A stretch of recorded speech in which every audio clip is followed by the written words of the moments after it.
All right, so is it setting us up?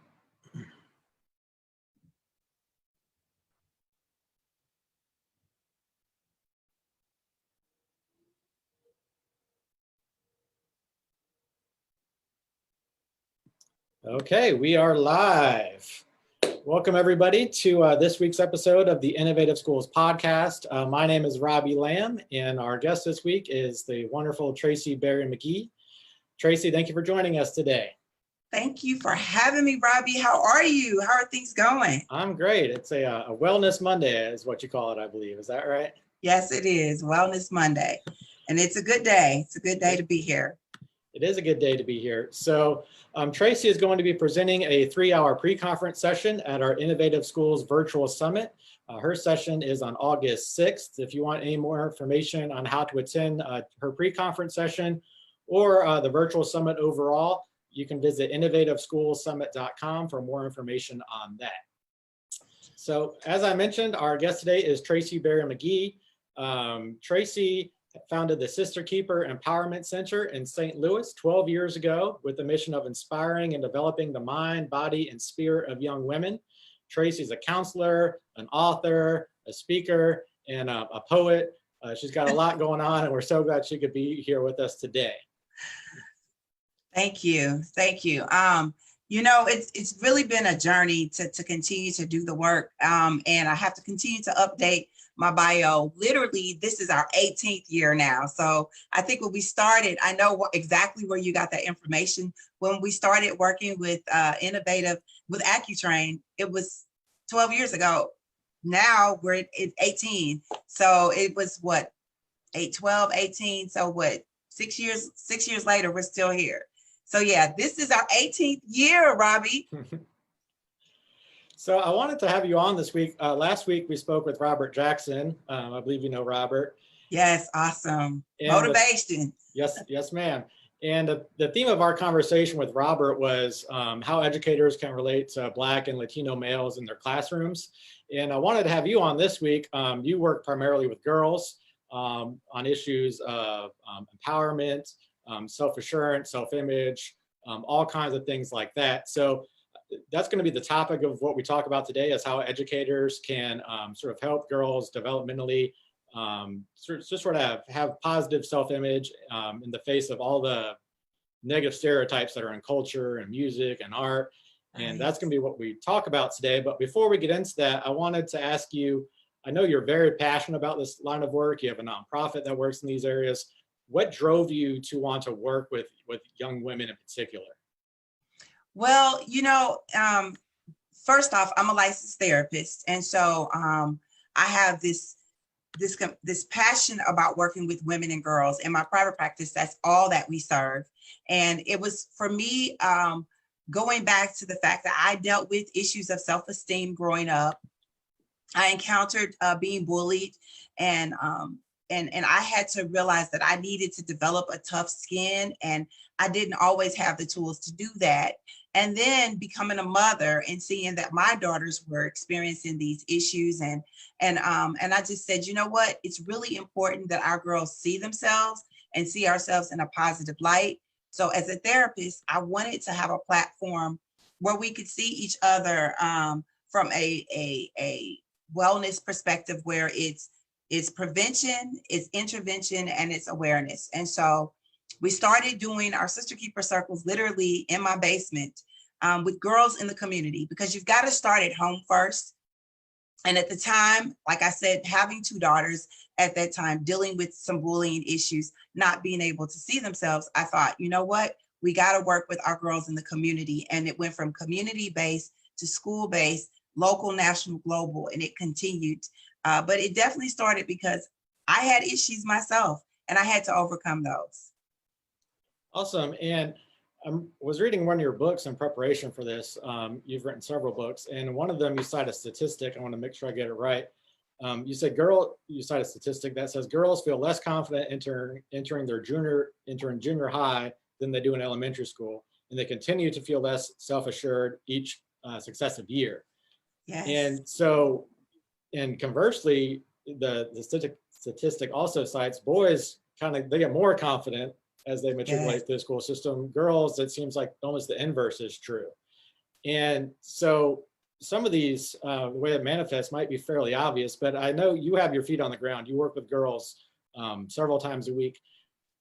This issue of, girls feeling less assured as they get older, what are some of the ways that can manifest itself in a girl's life? Well, some of it is, of course, when you're entering middle school, for young girls, your body's changing and you're really trying to define your voice. And it's important that you're active in sports and see what teamwork looks like.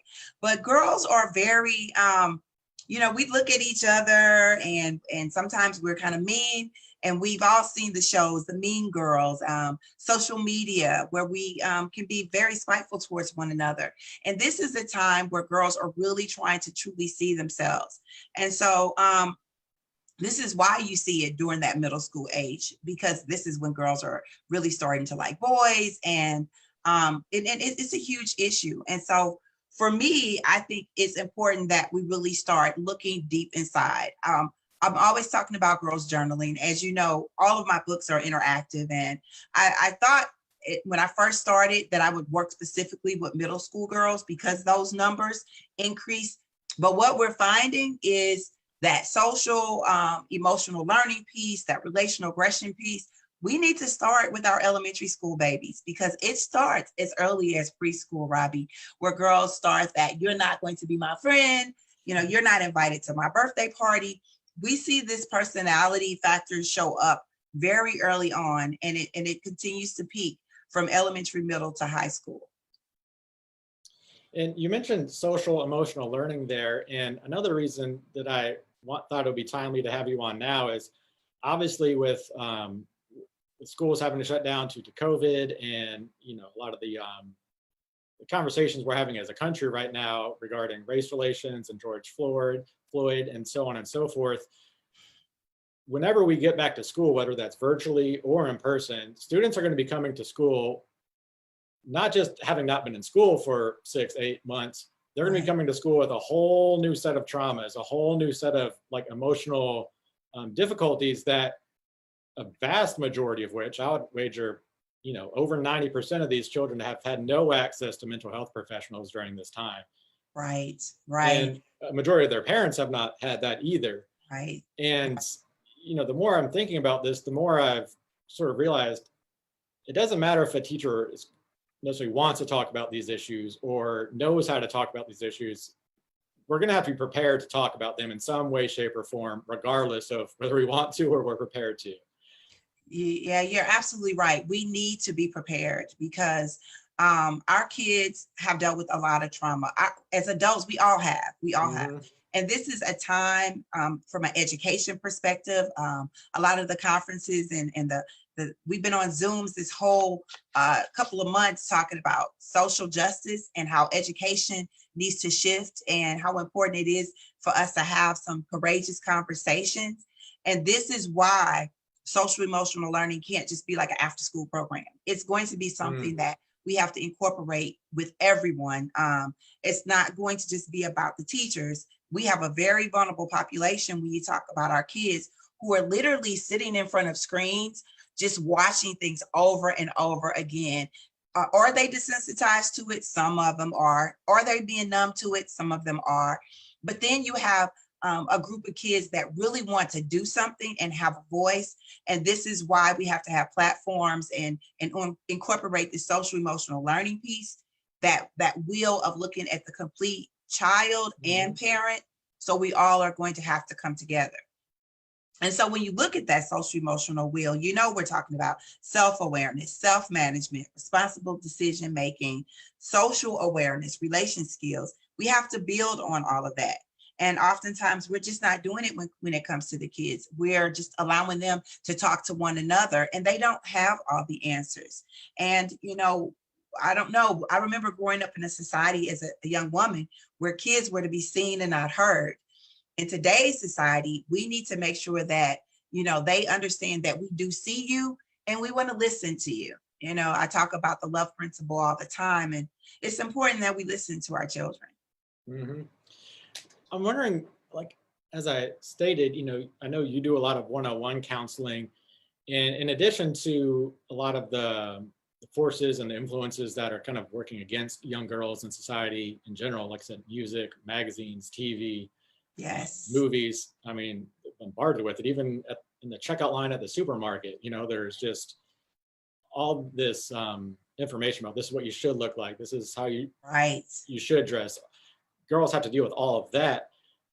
I'm wondering, in this current climate with COVID and maybe some of the the increased conversations about race, are you seeing an increase in any particular type of trauma or difficulties that girls are experiencing now that you think educators maybe should be aware of? Well, I know that we have to really be conscious about this. One of the things that I do is when I'm going in and doing professional development with different schools, I always want to do a girl assembly because I want to figure out what does that population look like? What are those girls going through? Because every school district looks different.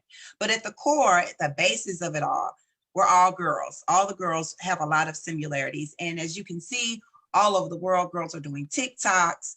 They are, I call them digital girls in the digital world. So we want to be conscious about how important it is for us to be in tune to social media, because our girls, we will see an increase in cyberbullying. Anytime you get someone behind a screen where they can chat in a private space, all of our kids are going to be being virtual learners now. So we will have to be conscious because of what they see on television, because of what they see or hear on radio.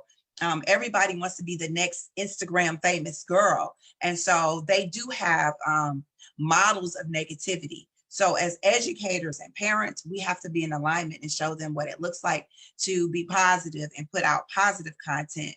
I do a lot of video content. I use radio as a platform for our girls, and I have them create a lot of public service announcements to really tie them into their purpose.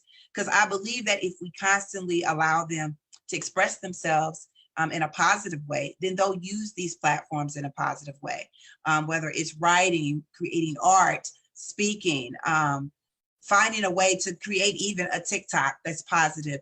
People are always watching, and our girls need to understand that digital footprint, it sticks.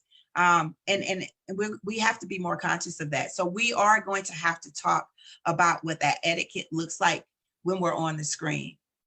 And yes, we will also have to look at what's happening behind the screen, because everybody's at home now. Everybody's home environment does not look the same. Everybody does not do their homework at the kitchen table. Some kids are literally in their bedrooms, and so much is happening. We don't know who all is in the home. They say that some of the child abuse rates, and as a therapist, the numbers are going down, but that's because we're not able to report it. And the numbers probably are increasing because our kids are not all, we have vulnerable populations. Everybody's not getting fed. Everybody, they don't have the resources, and school was a safe space, and it continues to be a safe space. So we'll have to be conscious of all of those issues when it comes to our girls and our boys, actually. Yeah, I know. I was doing some research on this over the weekend, and the rates of, like you said, it's hard to kind of measure domestic abuse rates and child abuse rates. Domestic abuse is up. Yes. And I know we were speaking last week a little bit, just kind of in preparation for this. And, one interesting thing that you said that I thought was very illuminating, you mentioned how everyone's talking about COVID, everyone's talking about George Floyd, everyone's talking about these protests in the street. But some of these children, all that, they might be sort of cognizant and aware and concerned about all that. But some of these children are stuck in home environments that they don't need to be stuck at home with. And like, as you just said, it used to be they could escape to school for a little while of safety, right? And now, unfortunately, some of these children, they're at home, their parents are at home, maybe some extended family members are at home, and that's a lot for a young child to have to deal with. It is. And we also talked about that there are a lot of kids who the parents are still essential workers, and the parents are not at home. So you have the concept of kids watching kids, and kids don't know how to be babysitters. Like, parents don't even get a toolbox of how to be a parent. And so you're having kids that are maybe abusive, that may be bullying one another. There are kids that aren't, the equity is not there when it comes to if you have 3 to 4 kids in a household and they give all the kids Chromebooks, they don't have enough hotspots and internet access. So you have kids that are fighting over things that should be a basic necessity that they have. And we have to remember that we are always dealing with a vulnerable population, that everybody just does not have the same tools. So that is going to be a struggle, as well as if you are the big sister of the house or big brother of the house, and you're told that you got to handle all of these things. We did a virtual camp this summer, and a lot of the girls were doing it from their phones. Some of them had internet, but in the midst of them doing it, they were also thinking about, I need to get a job because my parents are struggling right now. Mhm. I'm babysitting my little sister because my mom or my dad is at work. I got to stop and put I can't leave my picture up on the screen because behind me, the house is dirty and I need to make sure that it's clean because my mom said, before you tap into that classroom, the space behind you better be clean, or I need to stop and fix lunch or something like that. So we just don't know all the things that our children are going through. But what we do need to be able to do is have enough grace and empathy, enough to be aware of it and come up with options for them to have self-paced learning. And I think that's what these Zooms and these virtual programs are doing. It's allowing us to look at the whole family and how we can all come together to make this a easy transition. Yeah, that's great. And also just want to note real quick, I know we have some folks viewing us on Facebook. If anybody has any questions for Tracie, feel free to just drop those in the comments and I'll pass them along to her. One thing that I really admire and respect about you, Tracie, is, there's a lot of people out there who will talk about how bad the problems are and talk about how much we need to fix the problems. And you definitely address, those very well. Fewer still are the people who actually set about dedicating their lives to solving the problems, right? And I really admire and respect that about you. You have your feet on the ground. You have poured your life into this kind of work, and you just have a real passion for working with the children. So I want to kind of transition to, we've talked a lot about, a lot of the problems that are going on currently, and then just, issues that confront girls specifically. And I want to kind of transition into some solutions to those. And I know one solution that you've created yourself and that you've started there in St. Louis and you've spread nationally is your Sister Keeper program. So Yes. I wanted to give you an opportunity. What exactly is Sister Keeper? So Sister Keeper is a nonprofit organization that focuses on building self-awareness, diversity, and leadership skills. We do it with girls in our local, national, and global communities, community-based as well as school-based. And so we have created culturally relevant materials that focus on elementary, middle, and high school girls. In addition to that, I train staff to also use the curriculum. So I go out and do PD so that everybody understands the value of knowing who you are as a keeper. Our tagline is I define me, because it's important that our girls define themselves. And it's spelled with an A instead of an ER, because we're all sisters. And often people ask, like, why is it spelled with an A? Does it mean, is it just for African-American girls? Well, of course, at the core, I am an African-American girl. I'm an African-American woman. But I know that we have more in common than we do different. In the society that we live in, we all have to come together, but we also have to realize and appreciate our differences. So we have 12-week curriculums that we integrate into the schools through social emotional learning, through mentoring, wellness programs, as well as restorative justice, because we want to decrease the numbers when it comes to violence, when we see those issues with the girls. Making sure that social emotional learning wheel is actively not just a conversation, that we're actually doing the work.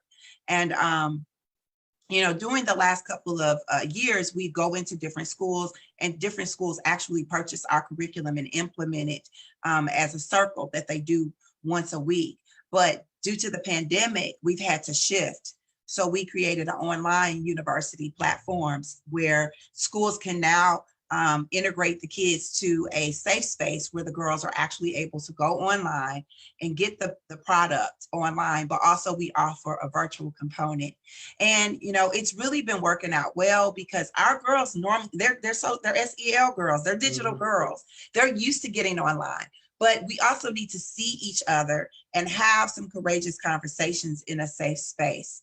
And that's what we try to do with the Sister Keeper I Define Me movement. So it is global. It's been happening now since 2002.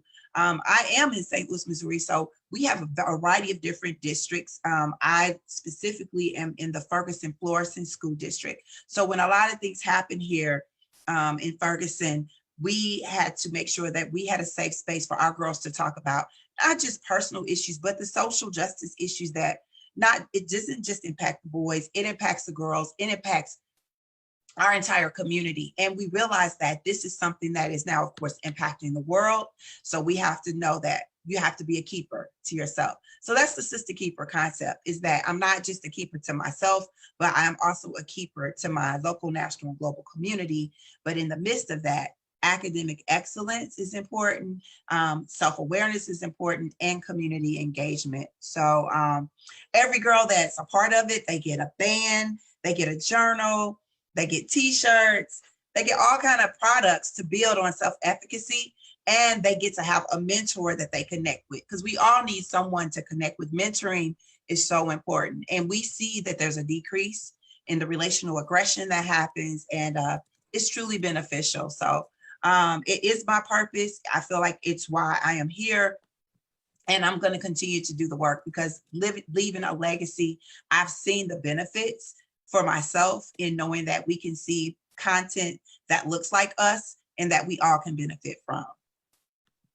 And I know a key component of the Sister Keeper program is, you call them circles, which are groups of, forgive me if I get this wrong, how many girls are in a circle typically? What so it depends on if it is, so we do college summits, we do the assemblies, but when you actually do a circle, it depends on if it's a prevention or an intervention or awareness circle. So our community-based circles now, because it's global, it's virtual, we can have tons of girls.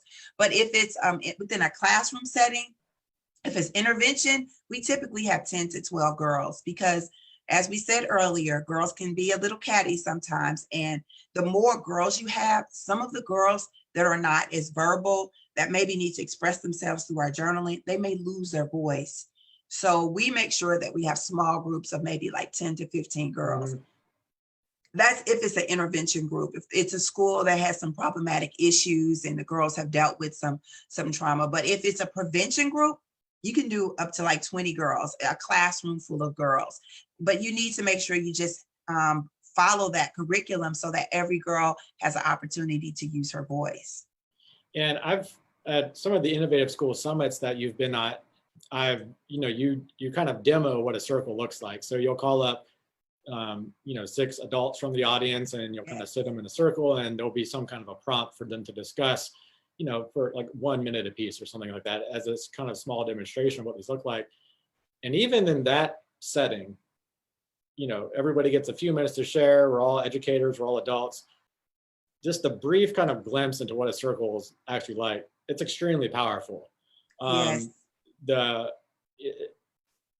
It's just amazing how powerful it can be for people to express, to have the floor to themselves for a certain amount of time, express their feelings, be vulnerable in front of somebody else, and then somebody else can pick up on their vulnerability and kind of share, hey, I'm also kind of struggling with that. And it's really transformative. We don't necessarily have time today to show some videos that you have online, but if anybody is interested in really how transformational and how powerful these circles are, go on YouTube, type in Sister Keeper in circles or Tracie Berry-McGhee, and to see these young girls sort of processing their traumas and their troubles and their thoughts and their dreams and their worries in a group setting, it'll make you cry, honestly. It's so powerful.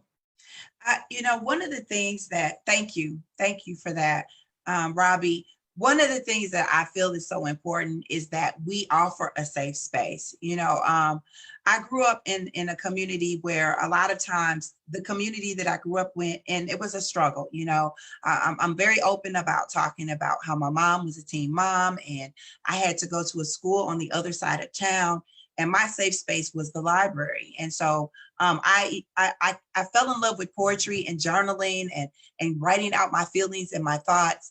And so when you come in a safe space with girls, and we call them like mentoring wellness circles, restorative justice circles, these girls need a space to talk through things. And so we use this, we call it our 4 rules, and it's the love principle. And we've talked about it before. It's listen, observe, validate, and empower. And so many times you're talking about a group of girls who tell you nobody wants to listen to me, or my mom or my dad or people are constantly telling me what to do, but they're not listening to me.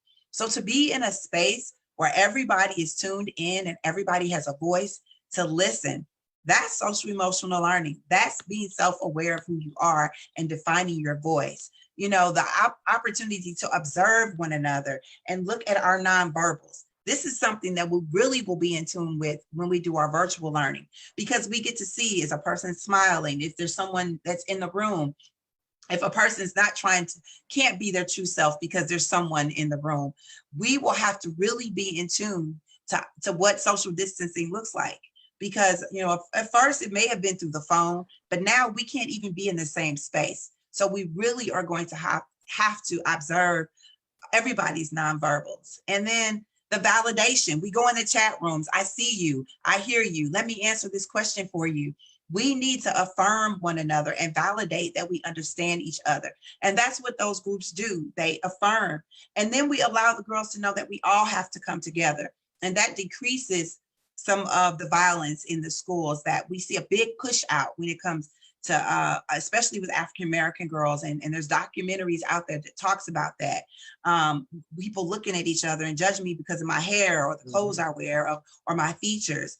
And so to be able to empower one another in a safe space, we all leave the room feeling like I've been heard. And that's at the core, isn't that what we all want?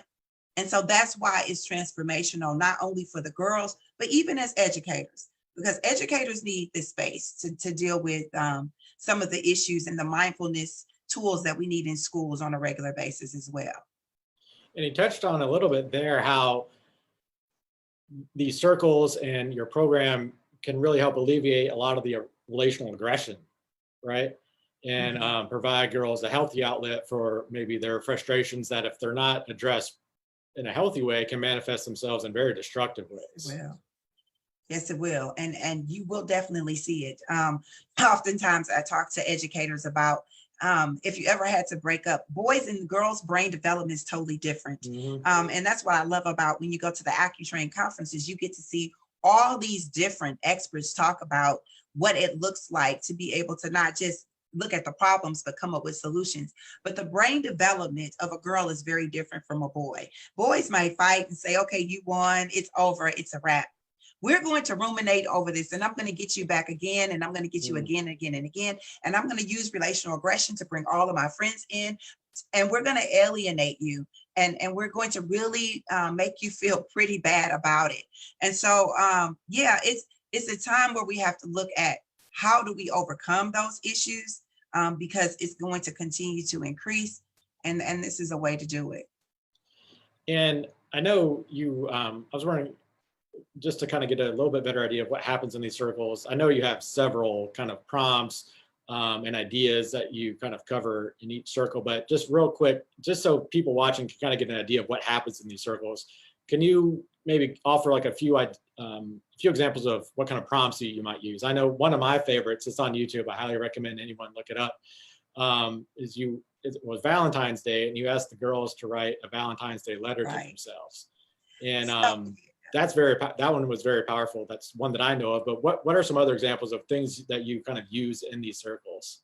Well, so number one, we really have to get the girls to a space of self-love, because girls are very nurturing, and we want them to understand what it looks like to be a whole girl. and to truly see and love and appreciate themselves. So that was an activity that we did where we use a lot of bibliotherapy. So we will use music and we'll play a song. And when we play the song, we just have the girls to freestyle and write, but we may give them a word to write about. And in that particular instance, we use the word love. And we wanted each girl to talk about what love meant to them. And they really did get a clear understanding of how they perceive love and how easy it is to say, I love you to someone else, but how often you look yourself in the mirror and say, I love you. The other thing that we did is we do this activity that we do every time called Let It Go, Let It Flow. And so we get each girl in the space to understand that we hold on to so much. And sometimes you just need permission when you're dealing with trauma to say, you know what, I'm going to let go. And we don't touch each other because, you know, sometimes if you're in a space of being very vulnerable, if you touch me, I might just, you know, either hit you or I may break and cry. And I need to give myself permission to do that. So we go around in the circle and we do a let go and a let flow. And, you know, I'm always using mindfulness activities. We do a lot of this content on our YouTube page, our Instagram, iHeartRadio, but I give every girl an opportunity to let go of something negative that may have happened, and then let flow something positive that may have happened. And if they say, I don't have a let go or I don't have a let flow, then we tell them you can just breathe. And we all take a deep breath with them. But typically by the time we get around to the circle, then the girls are like, okay, I'm ready to let go or let flow. We also have our affirmation cards. I know you've seen each girl get an affirmation card, and we focus on one thing that they want to affirm in themselves. And we call them affirmation conversations. So we use our cards to be able to do affirmation conversations. We have what I want to know cards that are awesome. And at the end of the day, the biggest piece is that every girl gets to write and journal. So, you know, all of our girls get journals. I know you've seen our journals. Mm-hmm. And the girls get to just journal out how they feel. And then they always have an option to share. And that's what we do. We provide that safe space. So we have a lot of tools that we use in our curriculum. It's very specific and detailed. So you can see the outcomes, the pre and post surveys are there. And then we're using qualitative data because we do a lot of videotaping of the girls, but they're very used to it. And by the time that starts, they're open because they want to share. They want their voices to be heard. And I want to touch a little bit on, you know, specific strategies for teachers. If anybody wants information on sort of how to incorporate your program kind of school-wide, you know, you do have these curriculums that I highly recommend folks check out, and I'll let you share about how they can find that information here in a minute. But if there's like a classroom teacher listening and she, you know, they're very much in agreement with what you're saying, but, you know, they're a science teacher, they're a math teacher, they're an English teacher. Do you have any strategies or tips on, you know, ideas kind of related to what we've been talking about today, empowerment, self-perception, right, self-esteem, these kinds of things? Are there any strategies or tips that you would have for a classroom teacher to kind of bring some of these into their normal classroom, and right, rather than like an after-school program type thing? Well, I know that for us, mindfulness tools are important, and you can use them in any classroom setting. Every time I go and do professional development, each teacher wants to know, how can we incorporate this in our classroom? One of the things that I ask of all teachers is, before you start off, especially right now with what's happening, start off with meditation or start off with just a simple affirmation.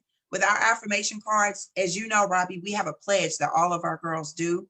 And I often say, for your classroom, each teacher's classroom has an energy that you feel when you walk in the room. So I would suggest that each teacher come up with a mission statement for their classroom, or a hashtag or affirmation that they use. You know, our affirmation is, I define me. But if it's a science teacher, you know, they can come up with one. You know, I always say I'm a soul flower sister. And what that means is I'm always sowing seeds so we all can grow. That's just a simple tagline that the teacher can come up with, that all the kids know that when you step into this space, we will grow. What is our hashtag? So that's one thing that they can do. The affirmations, they can always use those with our affirmation cards, but always also having a space where kids know that it's a safe space to ask questions. So The words, I always say feelings all throughout the space is important. So making sure that they post those positive words and affirmations are important. But as long as the kids know what the format is in their space, you know how you would act at your grandmother's house, how you act at home, and how you act when you're out on the playground. Each room has the energy, and they have to make sure that they maintain what that consistency looks like. But for the most part, I would definitely say that all of the social emotional learning that we're pushing with the kids, it starts with the educators. So they have to take care of themselves first. Awesome. And I want to give you the opportunity to share about, some of the resources that you mentioned earlier. But before we get to that, as I mentioned at the top, you are going to be presenting a 3-hour pre-conference session at our Innovative Schools August Virtual Summit on Thursday, August 6th. So we've only had just a few minutes of your time here today to kind of touch on some of the topics you're going to be covering, but the title of your pre-conference session is Girl Drama, Best Practices to Help Educators Reduce Relational Aggression and Cyberbullying. So I was wondering if real quick, can you kind of expand on that a little bit? If someone wants to attend your pre-conference session, what can they kind of expect to learn? What ideas will you be covering there? Well, definitely, we've got to talk about relational aggression. Bullying is on a whole nother level now. One girl is always going to be left out. But how, if you literally say, I want to incorporate this in my school, I want to have some concrete tools that I can walk away and put in my toolkit and implement right away, you will receive that. Relational aggression is huge. But the biggest piece now is we all are going to be dealing with some virtual and online platforms. So that means cyberbullying is going to go up. And we have to be able to address that. And so we will definitely give you some solutions to be able to process, and it's going to be interactive. And we'll be able to give you some products that if you want to take away and have us to come out and share it with you, or you want to implement it right away in a virtual space, you'll be able to do that as well. So I'm looking forward to it. We have to remember that we're all learning in a different space. And so this is a good way for us to take some tools, make it interactive, and have our energy up so we can be ready for this new school year for our children. So yeah, if you got girls, it doesn't matter because we all have girls. We can use these tools with girls and boys, but this is specifically focusing on girl drama because yes, girl drama is real. And that cyberbullying, that you mentioned, it's something that we all need to have, something we all needed to be aware of, previously, but now, almost, especially for these school systems where they're going to be conducting school virtually, all bullying is going to be cyberbullying now, So it's if you've not learned a lot about how to deal with and mitigate cyberbullying, I highly recommend Tracie's session just in and of that, not to mention all the great strategies you'll learn about, relational aggression and empowerment and all that. So Tracie, if folks want to learn more about you and the work that you're doing, where would you recommend that they visit? They can go to our website. It's www.idefinememovement.com. So it's idefinememovement.com. Of course, I'm on Facebook, I'm on Instagram, LinkedIn, Twitter, Tracie Berry-McGhee. So you can find me anywhere. You can access me. I'm very tech savvy, so I'm always responding, and I'm available to do webinars. We have our online platform right now that literally our girls are ready to jump in. And so we want to show staff how to utilize it as well as the girls. So that's the I Define Me Girl University. And it's really a great space, a great platform, and it's a safe space. And that's what for me is most important, is that our girls have a safe space to grow. So I'm looking forward to it. I hope everybody just registers right now so that we'll be ready to get together and decrease some of this girl drama. Yeah, and again, that website is innovativeschoolssummit.com, and you can go ahead and register and sign up for Tracie's pre-conference session if you want to hear more. Tracie, thank you so much for your time today. It's always a pleasure speaking to you. Thank you. Thank you so much. I'm looking forward to seeing everybody. This time is going by really fast, so we'll be in August, next week. So stay connected. All right, Tracie, thank you so much for your time. Have a great rest of your day. Thank you, Robbie. Thank you. All right. Talk to you later. Bye.